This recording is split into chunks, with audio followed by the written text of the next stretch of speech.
তো দেখতে পাচ্ছেন আপনাদেরকে নিয়ে চলে আসছি সীমান্ত এলাকার খুবই জনপ্রিয় একটি গরুর গ্রামে, যে গ্রামে পাবেন আপনারা সর্বোচ্চ কম দামে গরু। কিন্তু এই গ্রামটিতে আপনারা কিভাবে আসবেন আর এই গ্রামে কিভাবে আসতে হয়, এই গ্রামে আসতে হলে অবশ্যই আমার সম্পূর্ণ ভিডিওটিকে দেখতে হবে। আর যেহেতু ঈদ সামনে, সেহেতু আপনারা এই গ্রামটিতে অবশ্যই ভিজিট করবেন। আর এখন আমার নাম্বারটা চালু আছে, অবশ্যই যারা আসতে চান তারা কিন্তু অনায়াসে আসতে পারেন আর নির্ভয়ে আসতে পারেন। এই গ্রামে সর্বোচ্চ কম দামে গরুগুলোকে কিনতে পারবেন। প্রত্যেকটা গরু হচ্ছে কোয়ালিটিফুল। আসসালামু আলাইকুম, কেমন আছেন সবাই? আশা করছি সবাই ভালো আছেন। আলহামদুলিল্লাহ, আমরাও ভালো আছি আপনাদের দোয়াই এবং ভালোবাসাই। তো বিশেষ করে যারা আমার সাথে কথা বলতে চান তাদেরকে আমি আমার নাম্বারটি দিতে চাই। তো অবশ্যই আমার নাম্বারটি যাদের প্রয়োজন আছে তারা চাইলে উঠাইতে পারেন। আমার নাম্বারটি হচ্ছে 017-160-54375।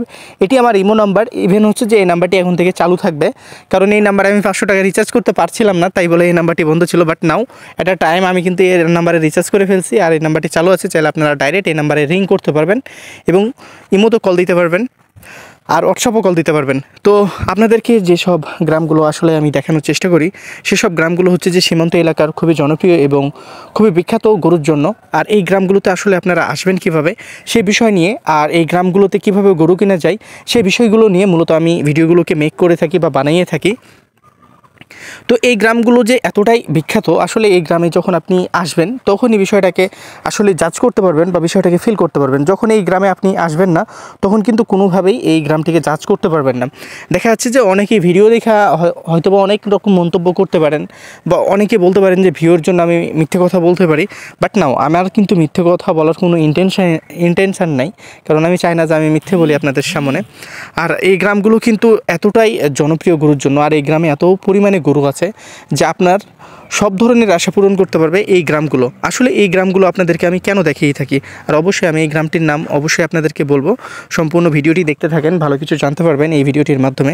আসলে এই গ্রামগুলো আপনাদেরকে কেন আমি দেখাই, মূলত এই গ্রামগুলো আমি এজন্যই আপনাদেরকে দেখাই যে দেখেন, আপনারা হাটঘাট থেকে অনেকেই গরু কিনছেন, অনেকেই দেখা যাচ্ছে ভালো কিছু করছেন, অনেকেই দেখা যাচ্ছে ক্ষতিগ্রস্ত হয়েছেন।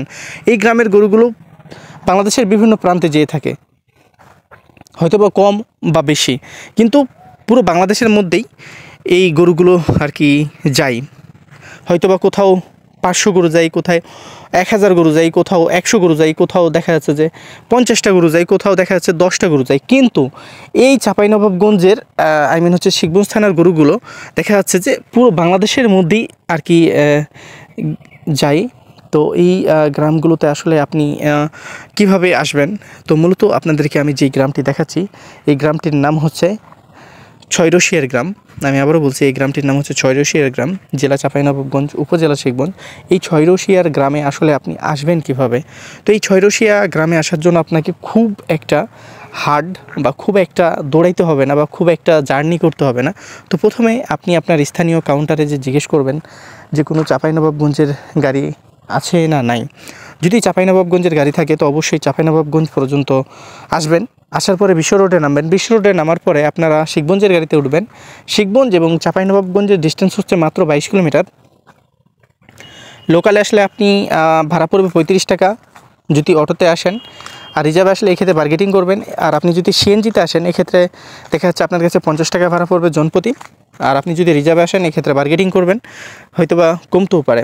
তবে এই জায়গাগুলোতে আসলে দেখা যাচ্ছে যে ব্যাংকিং সুযোগ সুবিধা কেমন, দেখেন সব ধরনের সুযোগ সুবিধা রয়েছে। সীমান্ত এলাকা হইতে পারে, বাট সব ধরনের সুযোগ সুবিধা এই শিবগঞ্জ বাজারে আপনি পেয়ে যাবেন। আর শিবগঞ্জ বাজার থেকে যখন আপনারা যে কোনো গাড়িওয়ালা, এনি গাড়িওয়ালা, আর এই গ্রামগুলোতে যেহেতু গাড়ি চলে না, সেহেতু আপনাকে যে কাজটা করতে হবে, আপনাকে একটা রিজার্ভ গাড়ি নিতে হবে, তার সাথে কন্ট্যাক্ট করে নিতে হবে। ঘন্টা প্রতি হয়তোবা 60 থেকে 70 টাকা ঘন্টা প্রতি কন্ট্যাক্ট করে নেবেন। তারপরে এই সব গ্রামগুলো আপনি অনায়াসে দেখতে পারবেন। যদি ভালো লাগে গরুগুলোকে অবশ্যই আপনি কিনতে পারেন কোনো প্রবলেম ছাড়াই। আর এই সীমান্ত এলাকাতে গরু কিনলে কি কোনো প্রবলেম আছে? নো, কোনো ধরনের কোনো প্রবলেম নেই, কারণ এইটা সীমান্ত এলাকা হইতে পারে, এখানে কোনো বর্ডার ক্রস চোরাই গরু নাই, যে কারণে এখানে কোনো সমস্যা নেই। হ্যাঁ, তবে কিছু পলিসি রয়েছে, যে পলিসিগুলো মেনটেন করে আপনাকে অবশ্যই গরু কিনতে হবে। আপনি জানেন বা আমরা সবাই জানি যে প্রশাসন শুধু সুযোগ খোঁজে যে কীভাবে আপনাকে থাবা মারবে, কীভাবে থাবা মারবে। তবে আমি আপনাদেরকে এতটুকু গ্যারেন্টি দিতে পারি যে পুলিশের তরফ থেকে কিন্তু এই গরুগুলোতে কোনো ধরনের কোনো সমস্যা হবে না। সমস্যা করবে একমাত্র বিজিবি, তারাই কিন্তু আপনাকে হ্যারেস্ট করবে। আপনি গরুগুলো কিন্তু দেখা যাচ্ছে যে গ্রাম থেকে কিনতেছেন, হ্যারেস্ট কিন্তু তারাই করবে যদি কোনো ধরনের ভুল প্রসেস মেনটেন করেন। এখন লিগ্যাল প্রসেস কি এই গ্রামে গরু কিনা, ছয়রশিয়ার গ্রামে? দেখেন, এই গ্রামে যখন গরুগুলো কিনবেন তখন অবশ্যই মেম্বার চেয়ারম্যানের টোকেনটা নিয়ে নেবেন বা ছাড়পত্রটা নিয়ে নেবেন। যেহেতু আপনি গ্রাম থেকে গরু কিনছেন, এই ক্ষেত্রে তো আপনি হাসিলের কাগজ দিতে পারবেন না, বা হাটের হাসিল যেটা সেটা তো আর আপনি কালেক্ট করতে পারছেন না, বা সেটার প্রয়োজনও নাই। এক্ষেত্রে আপনি কী করবেন, মেম্বার চেয়ারম্যানের বা দেখা যাচ্ছে যে কোনো বিটে যা গরুগুলোকে বিটের কাগজ করে নেবেন। হয়তোবা এক গাড়ি গরুতে হয়তোবা 200-100 টাকা বিটের কাগজে নেবে, আপনি করে নিতে পারবেন, অনায়াসে গরুগুলোকে নিয়ে যেতে পারবেন কোনো সমস্যা ছাড়াই। তবে আমি আবারও বলছি যে দেখেন, আমাদের বাংলাদেশের যে আর কি পরিস্থিতি বা আমাদের বাংলাদেশের যে প্রেক্ষাপট, সবাই শুধু সুযোগ খোঁজে, সুযোগ পাইলে আপনাকে থাবা মারবে, বুঝছেন? সাপের হাত থেকে আপনি একবার বেঁচে যাইতে পারেন, কিন্তু বর্তমান প্রশাসনের হাত থেকে কিন্তু আপনার বাঁচা খুবই মুশকিল যদি আপনি একটু ভুল করেন। কারণ তারা সুযোগ খুঁজে, তারা টাকা খাওয়ার ধান্দা খুঁজে যে কীভাবে টাকা খাবে। তো অবশ্যই আপনি লিগ্যাল প্রসেসগুলোকে মেনটেন করবেন, আপনি টাকা দিয়ে গরু কিনবেন, লিগ্যাল গরু কিনবেন, এবং হচ্ছে যে আপনি গরুগুলো কেনার সাথে সাথেই টোকেনগুলোকে আপনি নিয়ে ফেলবেন। এছাড়াও এখানে ট্রান্সপোর্ট সুযোগ সুবিধা ভালো রয়েছে। এই টোকেনের জন্য কোনোভাবে আপনার কাছে টাকা চার্জ করা হয় না, যার কাছ থেকে গরু কিনছেন সেই আপনাকে টোকেনগুলো দিবে। আর হ্যাঁ, যখন আপনি টোকেনগুলো নেবেন অবশ্যই দেখা যাচ্ছে যে কোনো যদি রিস্ক না চান যে আপনি প্রশাসনের কাছে এক চুল কৈফত দিবেন না, তাহলে অবশ্যই একটা বিটের কাগজ বানিয়ে নেবেন। যেহেতু যে কোনো বিট তাদেরকে বললে তারা মেম্বার চেয়ারম্যানের ছাড়পত্রগুলোকে একদম সুন্দরভাবে প্রপারভাবে সাজিয়ে দেবে। এখানে সীমান্ত এলাকাতে কোনো ইন্ডিয়ান বর্ডার ক্রস গরু নাই, ধরেন এই ছয়রশিয়ার গ্রামে কোনো চোরাই গরু নাই, তারপরেও আপনাকে বিজিবি বিভিন্ন ধরনের প্রশ্ন করবে। আর আমি এতটুকু সিওরিটি দিতে পারি যে পুলিশের তরফ থেকে কোনো ধরনের কোনো সমস্যা হবে না। পুলিশকে যতটাই খারাপ মনে করেন, আসলে পুলিশ এতটাও খারাপ না, কারণ পুলিশেরা বুঝে যে এইসব গ্রাম থেকে গরু কিনছে বা এইসব গ্রামের গরু, আমরা পুলিশদেরকে সারাক্ষণ খারাপ চোখে দেখি, কিন্তু এরা কিন্তু আসলে এতটা খারাপ না। আমাদের বাংলাদেশে যদি কোনো ফোর্সেস ভালো থাকে সেটা হচ্ছে যে অন অ্যান্ড অনলি আর্মি, তারপরে যদি আমরা ধরতে চাই বিজিবি, তারাও ভালো, কিন্তু পুলিশকে আমরা সর্বোচ্চ থার্ড অপশনে রাখছি, যেটার আর কি কোয়ালিটি নেই। তবে আমি বলবো যে পুলিশরা এতটাও খারাপ না, পুলিশদের মধ্যে মানবতা অবশ্যই আছে, কিন্তু বিজিবি আপনাকে অনেক পরিমাণে হ্যারেস্ট করতে পারে যখন তারা গরুগুলোকে ধরবে। আসলে একটা কি জানেন, আমি কারো শিক্ষাগত যোগ্যতা নিয়ে বা শিক্ষাগত যোগ্যতা নিয়ে কথা বলতে চাই না, যে আসলে কে কতটুকু পড়াশোনা করছে, আমি কতটুকু পড়াশোনা করছি, আসলে এগুলো বড় বিষয় না। বিষয়টা হচ্ছে যে আমাদের ফোর্সেসগুলোর মধ্যে যারা চাকরি করে তারা বেশিরভাগই যেগুলো লোকাল ফোর্সেসের মধ্যে আসলে এসএসসি ইন্টার পাস করে, এদের কাছ থেকে আপনি কতটুকু ভালো ব্যবহার আশা করেন? এরা কি দিতে পারবে আপনাকে ভালো ব্যবহার? কোনো দিনই পারবে না, আর কোনো দিন সম্ভবও না, বুঝতে পারছেন? আর যেসব ফ্যামিলি থেকে চাকরিগুলো করতে যায়, এই যে 10 লাখ 15 লাখ 20 লাখ টাকা দিয়ে চাকরিগুলো করতে যায়, তাহলে এর থেকে আপনি কিভাবে ভালো মানে ভালো ব্যবহার আশা করেন? আপনি কি বুঝতে পারছেন যে এদের থেকে কোনোভাবে আমরা ভালো ব্যবহার আশা করি না, বা তারা আমাদেরকে করবে না। তারা আমাদের টাকায় চলে, আমাদের টাকায় খায়, তারা আমাদের টাকায় পড়ে, আর আমাদের সাথে পাবলিকের সাথেই তারা বেয়াদবি করে। তো যাই হোক, ওটা আমাদের দেখার বিষয় না। তবে যেটা হচ্ছে যে মেন বিষয়, সেটা আমি আপনাদেরকে বলবো যে সারাক্ষণ লিগ্যাল কাজ করবেন, লিগ্যাল ওয়েতে থাকবেন, আপনাকে কেউ কিছু বলতে পারবে না। আর এই গরু সেক্টরটা এমনই একটা সেক্টর, এই সেক্টরে মনে করে যে খালি টাকা, সবাই মনে করে টাকা, এখানে মনে হয় একটু মানুষকে প্রবলেমে ফেলাইতে পারলে খালি টাকা আর টাকা পাবো। তো এইরকম চিন্তাভাবনা নিয়েও মানুষ চলে। আপনি যে আমাকে 100% পিওর বয় মনে করবেন, বা দেখা যাচ্ছে যে আপনি আমাকে 100% যে থ্রাস্টেড করবেন, আমি কিন্তু বলতেছি না, আমাকেও 100% থ্রাস্ট করার দরকার নেই, আমাকে বিলিভ করা দরকার নাই। আপনি আমাকেও সন্দেহ তালিকায় রাখবেন,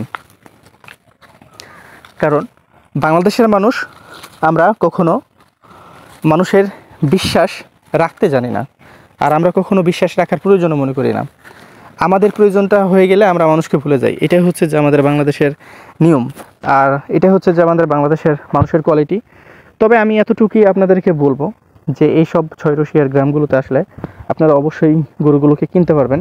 আর আল্লাহর রহমতে আমরা কিছু গরু কালেকশান করতেছি, সেই গরুগুলো আমরা আপনাদের মাঝে সোল্ড আউট বা বিক্রি করব, সেটা অফলাইনে হোক বা অনলাইনে হোক, সেগুলো আমরা বিক্রি করব ইনশাআল্লাহ। আশা করছি যে আমরা হয়তোবা এই বিজনেসটা কন্টিনিউয়াসলি করতে পারবো, দেখা যাক কি হয়। একটা মানে ডিসিশন নিয়ে ফেলছি যে বিজনেস করতে হবে, হয় ভালো কিছু করব, নয় খারাপ কিছু হবে আমাদের সাথে। তো গরুর বিজনেসটা করতে হবে। তো এই জন্য আমাদের কিছু গরু কালেকশন চলতেছে বিভিন্ন জায়গা থেকে। তো এগুলো আমরা একসাথে করে সেই গরুগুলোকে আমরা অনলাইন বা অফলাইন যেভাবেই হোক আমরা বিক্রি করব। অবশ্যই আপনারা আমাদেরকে সাপোর্ট করবেন, আমাদের জন্য দোয়া রাখবেন। আর স্পেশালি যে মানুষটাকে আমি থ্যাংক ইউ দিতে চাই, সে অবশ্যই আমার বড় ভাই, সে আমার কলিজার ভাই, সে আমার আত্মার ভাই, অবশ্যই আমার মিনারুল ভাই। এছাড়াও আমার আরেকটি বড় ভাই আছে। মানে এই দুইটা পার্সন আমার লাইফে সবচাইতে বড় আর কি, বা সবচাইতে ইম্পর্টেন্ট দুইজন মানুষ। আরেকজনের নাম আমি নিতে পারবো না, বা তার নাম আমি নেওয়ার প্রয়োজন মনে করতেছি না। সে অনেক একজন ভালো মানুষ, সে খুবই একজন ভালো মানুষ। সে আমাদের এখানে 5 বিঘা জমি কেনার কথাও ভাবছে, বা সে কিনবে এরকমও পরিকল্পনা তার চলছে। তো আমরা আশা করছি যে আমরা এদের, কারণ দুইজন মানুষের সাপোর্টে, তাদের সহযোগিতায় বা তাদের ভালোবাসায় আমরা ইনশাল্লাহ আমাদের বিজনেসটাকে গ্রো করতে পারবো। আর আপনারাও জীবনে রিস্ক নেওয়ার চেষ্টা করবেন, কারণ ভালো কিছু হইতে গেলে আপনাকে কোনো না কোনো একটা ডিসিশন নিতে হবে। সারাক্ষণ বাসায় বসে না থেকে, সারাক্ষণ চাকরির আশা না করে, সরকারি চাকরির আশা না করে জীবনে একটা কিছু করেন। সেটা ভালো পথে করবেন অবশ্যই, সেটা কিন্তু খারাপ পথে না, ভালো পথে কিছু একটা করার চেষ্টা করেন। ভালো কিছু একটা করেন, ভালো একটা চিন্তা ভাবনা নেন, ভালো একটা, যদি আপনার টাকা না থাকে লোন নেন, হাওলাত করেন, বাট নিজেকে কিছু করার জন্য কিছু একটা করেন। চাকরির আশায় না বসে থেকে কিছু একটা করেন, দেখবেন ইনশাল্লাহ আল্লাহ আপনাকে সফলতা দিছে। ঘরে বসে থেকে আমি ভাববো যে গরু কিনবো, বিক্রি করব, ঘরে বসে থেকে আমি মানুষের প্রতি ধারণা করব, ঘরে বসে থেকে আমি সার্চ করব কোথায় চোরাই গরু পাওয়া যায়, কোথায় কম দামে গরু পাওয়া যায়। আসলে এটা হচ্ছে যে নন রিয়েলিটি। আপনি শুয়ে শুয়ে যেটা চিন্তা করবেন, আসলে এটা কিন্তু বাস্তবতার সাথে কোনো মিল নাই। আপনাকে নামতে হবে এই স্পটে, আপনি যে কাজ করেন না কেন আপনাকে নামতে হবে। এই বিষয়গুলো নিয়ে অনেক স্টাডি করতে হবে, কারণ সফলতা একদিনে আসে না। বিজনেস একদিনে শিখতে পারবেন না। বিজনেস শিখতে গেলে আপনাকে কিছু ক্ষতি করতে হবে, তারপরেই আপনি বিজনেসকে শিখতে পারবেন, বিজনেসকে ভালোভাবে স্টাডি করতে পারবেন। তো যাই হোক, আমরা আপনাদেরকে দেখানোর চেষ্টা করলাম এই 4 রশিয়ার গ্রামটি। তো কেউ খারাপভাবে নেবেন না, আমি সবাইকেই ভালোভাবে বা ভালো একটা ইনফরমেশন দেওয়ার চেষ্টা করি আমার এই ব্লগ ভিডিওর মাধ্যমে, যে এই সীমান্ত এলাকাগুলোতে আসলে অবশ্যই আপনারা কম দামে গরুগুলোকে কিনতে পারবেন। আর অবশ্যই সবসময় দেশের জন্য ভালো কিছু ভাববেন, দেশের মানুষের জন্য ভালো কিছু ভাববেন।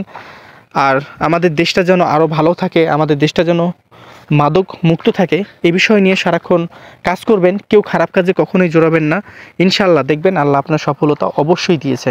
কিছু লিগ্যাল ওয়ে আপনি যদি হনেস্টলি রাখেন, দেখেন যে কিছু লিগ্যাল ওয়ে আপনি হনেস্ট রাখছেন, কিন্তু লিগ্যাল ওয়েটা আপনি সেটাকে সঠিক করে ফেলবেন একটা সময় যা, তো দেখবেন আল্লাহ আপনাকে অবশ্যই সফলতা দিয়েছে। আর আমাদের জন্য দোয়া রাখবেন, আমরা যেহেতু নতুন বিজনেস শুরু করছি। আর আমাদের পাশে থাকবেন। আল্লাহ হাফেজ, টেক কেয়ার, অ্যান্ড আসসালামু আলাইকুম।